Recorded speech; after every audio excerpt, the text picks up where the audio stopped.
할렐루야. 오늘은 창세기 24장 50절로 67절까지 말씀해 가지고 함께 은혜를 나누겠습니다. 인생을 살아가다 보면 우리가 중대한 결정을 내려야 할 때가 있습니다. 이리저리 상황을 재어보고 조금 더 시간을 벌고 싶은 것이 우리의 솔직한 마음이기도 합니다. 그러나 하나님의 뜻이 분명해졌을 때 우리는 어떤 태도를 보여야 합니까?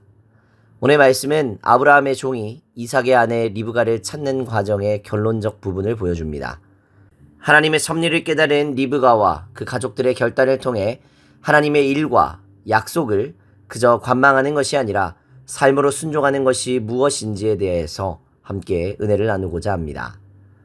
아브라함의 종이 전한 모든 여정을 들은 라반과 부두엘은 이 일이 여호와께로 말미암았다라고 고백합니다. 그들은 이 놀라운 만남이 사람의 계획이나 우연이 아니라 철저하게 하나님의 인도하심 아래 있음을 확인했습니다. 그래서 리브가를 이삭의 아내로 데려가라고 허락합니다. 세상의 관점에서는 조건과 환경을 따지지만 믿음의 사람들은 사건 배후에 계신 하나님의 손길을 볼 줄 아는 것입니다.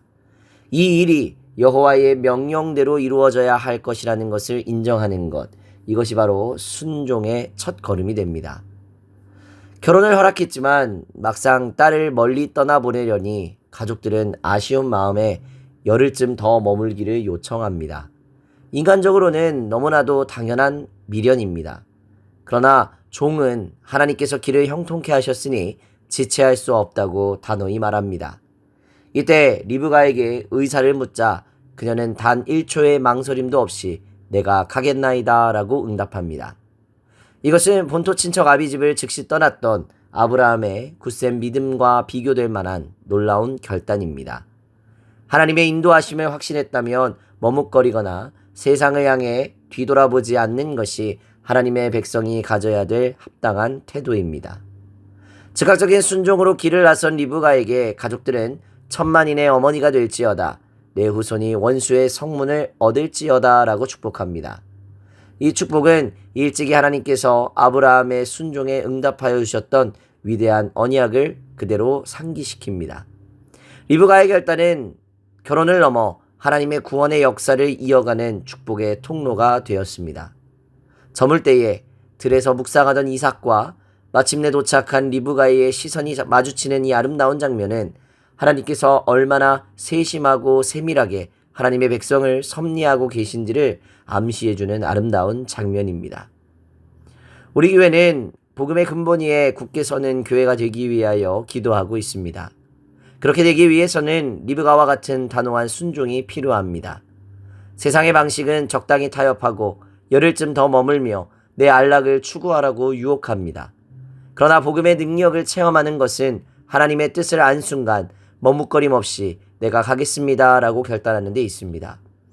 오늘 여러분의 삶에 지체 없이 순종해야 할 하나님의 부르심은 무엇입니까? 계산을 멈추고 믿음의 발걸음을 내디딜 때 하나님께서 예비하신 놀라운 은혜와 형통을 누리는 귀한 은혜가 임하게 될 줄로 믿습니다. 오늘의 기도 제목입니다. 일상의 중요한 선택 앞에서 내 뜻이 아닌 하나님의 뜻을 먼저 발견하는 영적 분별력이 임할 수 있도록 하나님의 말씀과 부르심 앞에서 세상의 미련을 끊어내고 즉시 순종하는 결단이 임할 수 있도록 기도하시기 바랍니다. 기도하겠습니다.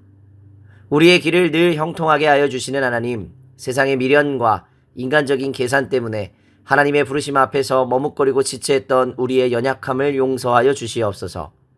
리브가가 하나님의 뜻을 깨닫고 즉시 가겠나이다 결단했던 것처럼 우리에게도 복음의 말씀에 즉각적으로 반응할 수 있는 굳센 믿음을 허락하여 주시옵소서.